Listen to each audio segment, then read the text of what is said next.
Hello বন্ধুরা, cook with মৌহার চ্যানেলে সবাইকে স্বাগত জানাই। আজকে আমি বানাবো চিকেন মালাই কোপ্তা। রেস্টুরেন্টের স্বাদ এখন বাড়িতে উপভোগ করতে পারো। তাহলে চলো শুরু করি। প্রথমে মিক্সিং জারের মধ্যে বোনলেস চিকেন, একটা কাঁচা লঙ্কা, একটা মিডিয়াম সাইজের পেঁয়াজ কুচি, 2 চামচ আমুল ফ্রেশ ক্রিম দিয়ে একটা পেস্ট তৈরি করে নেব। চিকেনের পেস্টের মধ্যে 1 চামচ আদা রসুন বাটা, 1 চামচ গোলমরিচ গুঁড়ো, স্বাদ মতন নুন, 1 চামচ জিরে গুঁড়ো, 1/2 চামচ গরম মশলা গুঁড়ো দিয়ে ভালো করে মেখে নিয়ে গোল করে বল করে রাখলাম। কড়াইতে সাদা তেলের মধ্যে চিকেনের বলগুলো দিয়ে লাল লাল করে ভেজে তুলে নিলাম। ওই তেলের মধ্যে 2টো ছোটো এলাচ, একটা দারচিনি ফোড়ন দিলাম।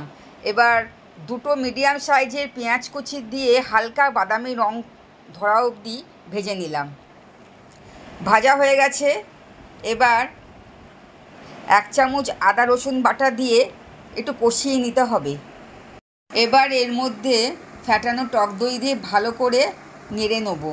নাড়া হয়ে গেছে। এবার 1 চামচ গোলমরিচ গুঁড়ো, 1 চামচ জিরে গুঁড়ো, 1/2 চামচ গরম মশলা গুঁড়ো আর স্বাদ মতো নুন দিয়ে আবারও একটু কষিয়ে নেব। ভালো করে মশলাটা কষিয়ে নিয়েছি। এবার 1 বাটি দুধ মশলার মধ্যে দিয়ে ভালো করে নেড়ে চিকেনের বলগুলো মশলার মধ্যে দিয়ে ফুটতে দেবো 2 মিনিটের মতন। গ্রেভিটা ঘন হয়েছে। এবার কিছুটা ফ্রেশ ক্রিম ওপর থেকে ছড়িয়ে দিয়ে ভালো করে নেড়ে নিয়ে রোস্টেড কসুরি মেথি দিয়ে ভালো করে নেড়ে গ্যাসটা বন্ধ করে দেবো। লুচি, পরোটা, নানের সাথে খেতে অসাধারণ লাগে এই রেসিপিটা। আমার এই রেসিপিটা যদি তোমাদের ভালো লাগে তাহলে লাইক, শেয়ার, সাবস্ক্রাইব করতে ভুলো না। পরবর্তী রেসিপিতে আবার দেখা হবে। টাটা।